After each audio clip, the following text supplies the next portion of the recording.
हम एशिया में बैठे हुए हैं, हमारे दाएं बाएं इतनी बड़ी बड़ी इकोनॉमीज खड़ी होंगी, तो उसके ना चाहते हुए इस असरात हमारे पास आएंगे। सिर्फ हम अगर उनके साथ इंटरेक्शन में रहें। अगर एक सैमसंग कंपनी कोरिया से उठ के वियतनाम में जाके उनकी 40 अरब डॉलर की एक्सपोर्ट्स कर सकती है, तो क्या चाइना से कोई कंपनी हमारे पास आके यहाँ से एक्सपोर्ट नहीं कर सकती, जबकि वो दुनिया की नंबर 1 इकोनॉमी होंगे।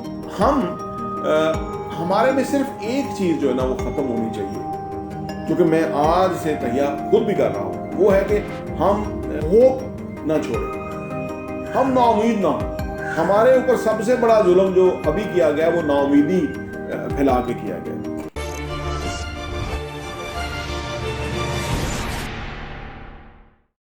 बिस्मिल्लाहिर्रहमानिर्रहीम, अस्सलाम वालेकुम रहमतुल्लाहि व बरकातहू। मेरा नाम अहमद अकील है, आप देख रहे हैं प्रॉपर्टी टीवी। पाकिस्तान हमारा बहुत प्यारा मुल्क है, हमें अपनी जान से ज़्यादा अजीज़ है। हमारे आबा अजदाद ने कुर्बानियाँ दी तो ये हासिल हुआ। हमें इसकी बहुत फ़िक्र है, हमें इसको ठीक करना है और हम ही करेंगे। जो 25 करोड़ आवाम है उनका ये मुल्क है, ये ख्वास का मुल्क नहीं है।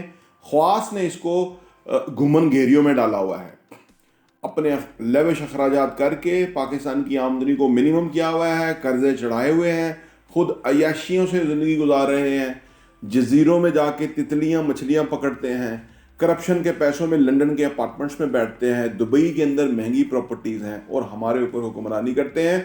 और हमारे अवाम, अच्छी अवाम, इतनी पुरखलूस अवाम, मासूम अवाम का खून चूसते हैं। इनको हम रोकेंगे। मैं आज की वीडियो के अंदर पाकिस्तान के अंदर आने वाले टाइम में जो जो स्कोप है वो बताने जा रहा हूं। पहले मैं मसला बयान कर दूं। पाकिस्तान का मसला 135 अरब डॉलर का बैरूनी कर्जा है और इतना ही 135 के करीब ही अरब डॉलर, 130 अरब डॉलर के करीब अंदरूनी कर्जा है। जो हमारा बैरूनी कर्जा है उसका हम सालाना 6.5 अरब डॉलर हमने सूद और एक्चुअल अमाउंट वापस करनी होती है। और हमने ये कर्जे लिए हुए हैं, ये बहुत बड़े कर्जे नहीं है, ये लिए तो बेशुमार हैं, लेकिन इसकी मैनेजमेंट बड़ी ख़राब हो रही है, जिसकी वजह से हमारा ये हशर हो रहा है। देखें, मुखलस लीडरशिप, बावकार, ख़ानदानी, नस्ली, हलाली लीडरशिप चाहिए। पाकिस्तान को विदिन 4-5 सालों में ठीक किया जा सकता है, लेकिन अगर हराम नस नस में रचा होगा तो पाकिस्तान के ऊपर नफूसत के बादल मंडलाते रहेंगे, पाकिस्तान ठीक नहीं हो सकता। आम आवाम को आम फहम अंदाज में मैं समझाऊंगा कि असल मसला है क्या। 6.5 अरब डॉलर का सालाना हमने सूद और उसके ऊपर कर्जा वापस करना होता है। याद रहे कि पाकिस्तान की जो टोटल जीडीपी है ना वो 360 अरब डॉलर है। टोटल जीडीपी हमारी 360 अरब डॉलर है और ये बहुत कम है। इसके अंदर हम सिर्फ 26 अरब डॉलर की एक्सपोर्ट करते हैं।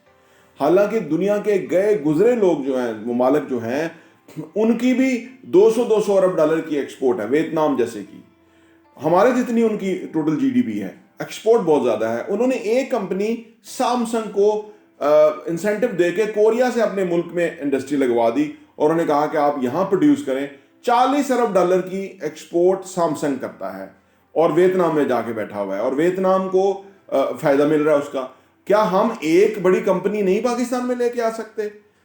इतनी बड़ी फौज, इतना बड़ा मुल्क, इतनी बड़ी आवाम, 5वीं हम न्यूक्लियर पावर है, 5वां हम दुनिया की बड़ी पॉपुलेशन है, 7वां न्यूक्लियर पावर है, 3रे नंबर पे हम डेयरी प्रोडक्ट्स, दूध पैदा करने वाला 3रे नंबर पे दुनिया में हम मुल्क है। इसके बावजूद भी 1 अरब डॉलर की डेयरी प्रोडक्ट्स हम इंपोर्ट कर लेते हैं।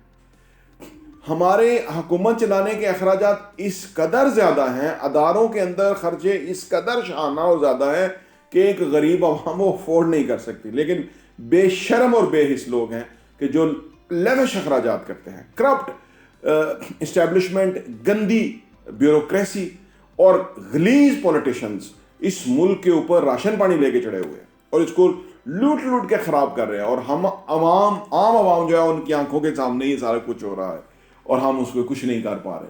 उसकी वजह कि अवेयरनेस नहीं है, उसकी वजह कि नॉलेज नहीं है, उसकी वजह कि ये पहले वो नवाज शरीफ एंड जरदारी थे कि सारा मुल्क ही करप्ट है।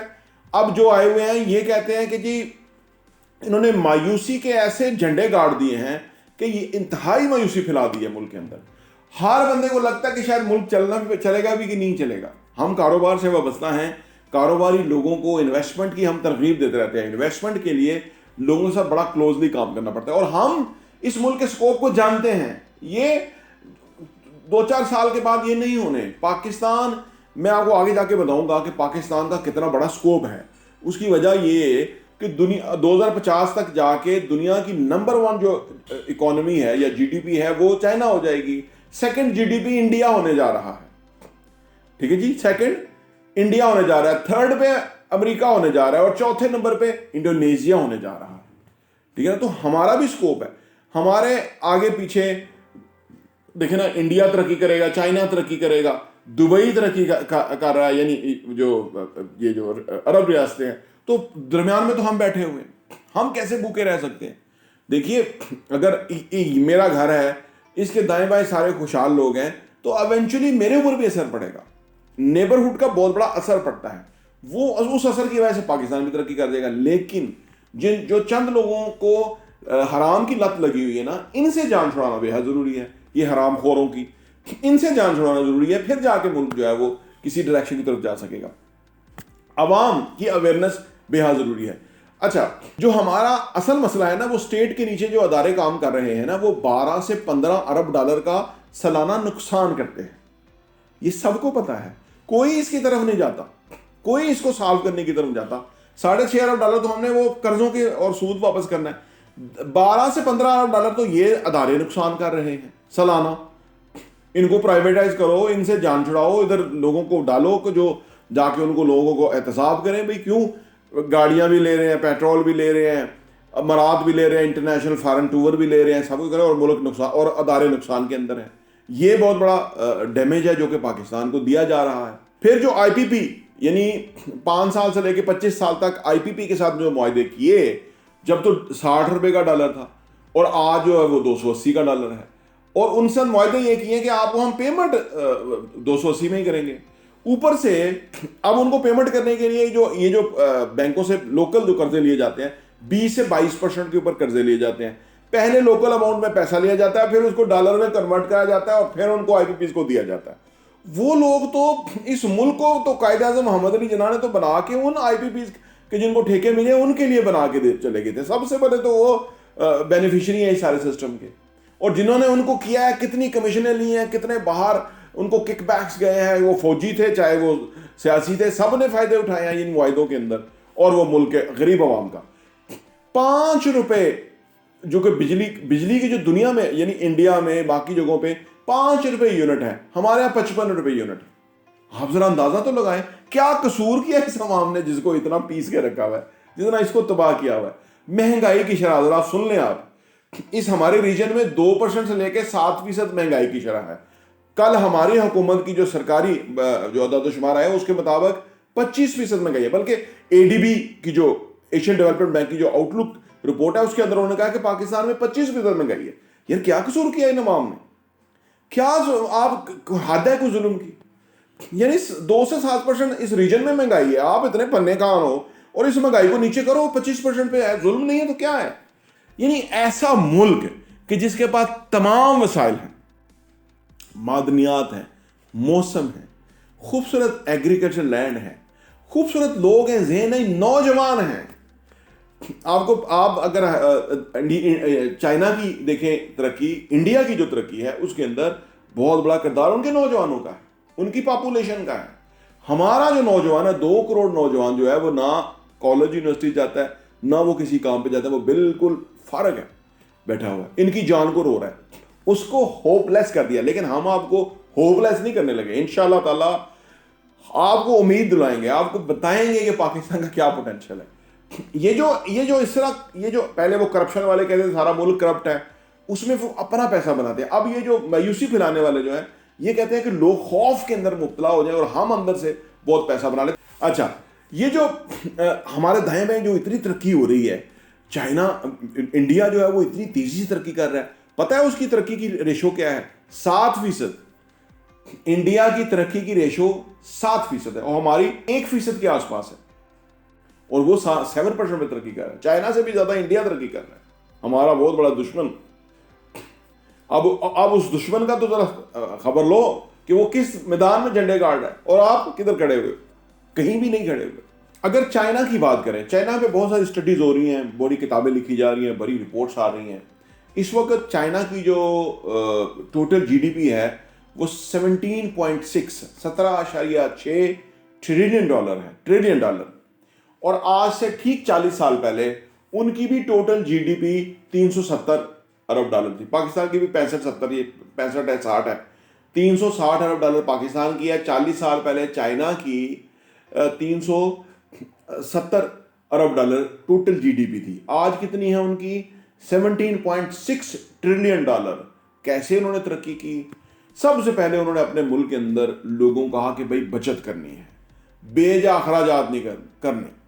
छोटी छोटी मामूली चीजों से लेके उन्होंने कहा एक कपड़ा पहनोगे इस तरह का कपड़ा होगा, सादा होगा, कोई कुछ भी इंपोर्ट नहीं होगा।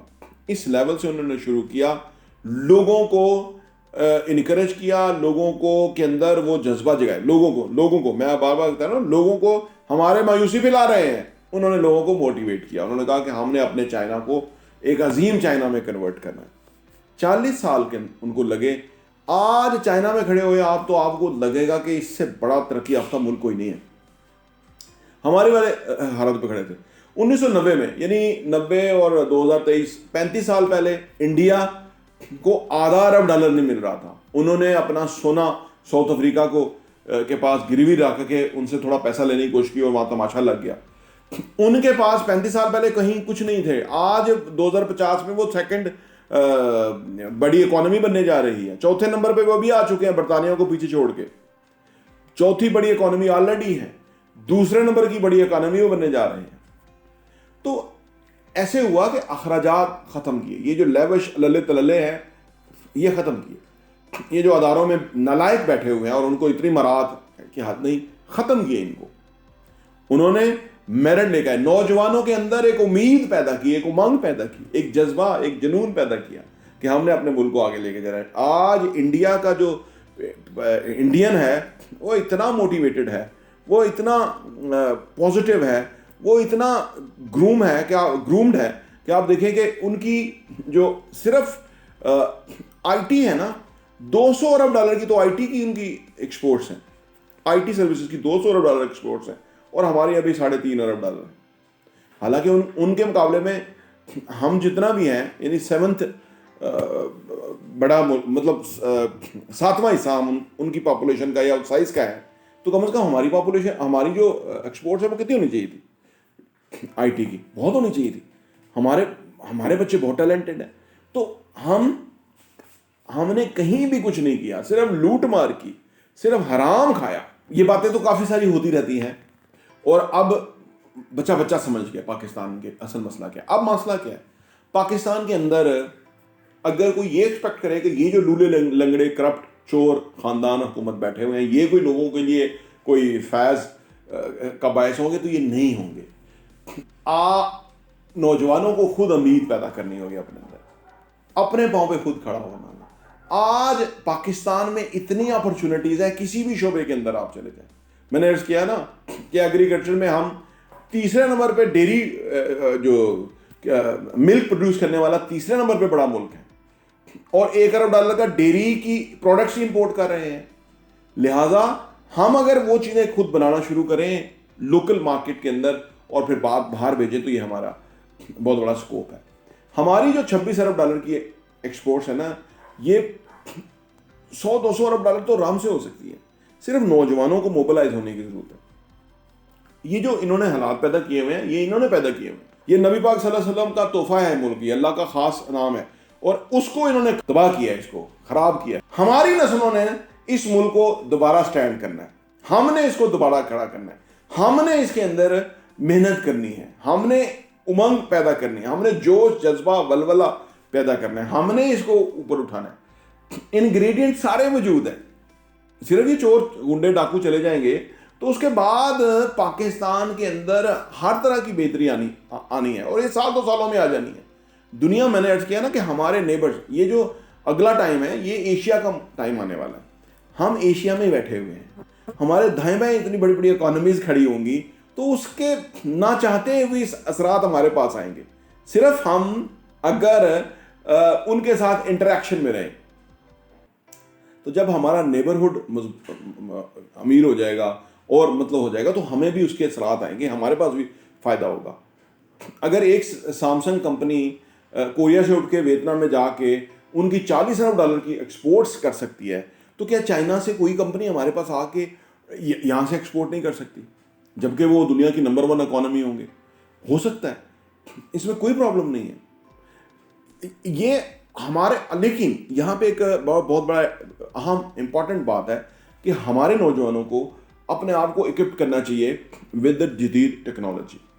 जो भी आईटी है, रोबोटिक्स है, डिजिटल वर्ल्ड है, जो भी टेक्नोलॉजी आजकल, डाटा साइंस है, जो भी चल रहा है, उसके कोर्सेज, उसके बारे में नो हो, उसके बारे में नॉलेज अगर होगा तो हम बहुत तेज तरक्की करेंगे। ये अपॉर्चुनिटी है यहाँ पे, और अपनी औलादों को इन शोबों के अंदर आपको लगाना चाहिए, बजाय कि वो पंजाब ग्रुप ऑफ कॉलेज और सुपीरियर कॉलेज और इधर में लगाए रखें और यूनिवर्सिटियों में उनको भेजते रहे, जिसमें उसको फ़ायदा नहीं है।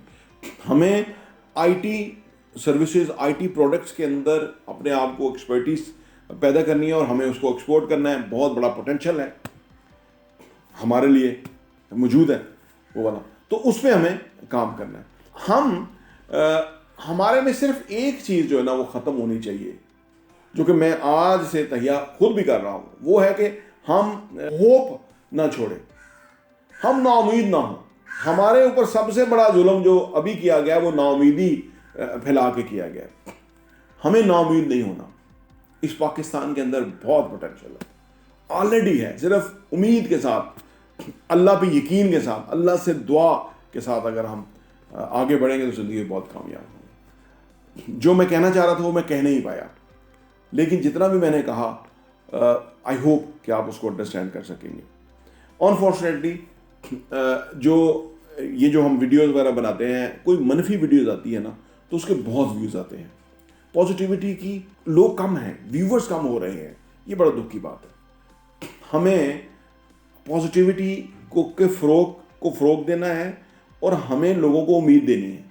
मैंने अर्ज़ किया, जो इन्होंने जुल्म किया हुक्मरानों ने, जो कर रहे हैं, जिस लेवल पे महंगाई है, जिस लेवल पे गुर्बत के अंदर लोगों को धकेल रहे हैं, बेस मुआशरा, यानी अपने खर्चे नहीं कम कर रहे, लेविश अखराजात आप खुद कर रहे हैं, और गरीब आम जो है वो बेचारी, उसका कोई पुरसाने हाल नहीं। ये हमारे लिए एक गेम चेंजर भी हो सकता है, क्योंकि वस्तरीन टाइम में हम हैं। इससे अच्छा ही वक्त आना है, और मुसलमान होने के नाते हमें इस पर यकीन रखना चाहिए कि वक्त हमारा बेहतरीन आने वाला है। आप सोचिए कि $360 अरब की जो इकॉनमी है, अगर हम 1 ट्रिलियन की भी इकॉनमी बन गए तो दाएं बाएं कितना पैसा होगा, आपकी सोच है। कोई गरीब नहीं होगा, कोई पसमानदा नहीं होगा, कोई बेरोजगार नहीं होगा, किसी के घर खाने के लाले नहीं होंगे, हर तरफ लहरें बह रही होंगी, हर तरफ पैसा होगा। वो इमेजिन करना है, वो हमें लॉ ऑफ अट्रैक्शन है। अगर हम वो सोचेंगे, उसमें मैं क्या रोल प्ले कर सकता हूँ, आप क्या कर सकते हैं, वो हमें वो करना है। इंशाअल्लाह ताला वो वक्त आएगा। प्रॉपर्टी टीवी देखने का बहुत बहुत शुक्रिया।